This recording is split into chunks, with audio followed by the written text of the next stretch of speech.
My name is Chiagozemofo and I will be talking about OJA, the Igbo musical flute.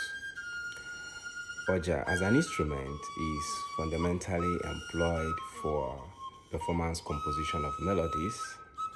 For an Igbo person, OJA is a voice that speaks, an instrument of invocation and intoxication.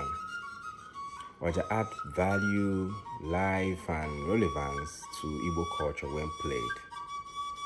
For me, I would say OJA is the oil with which Igbo music is eaten.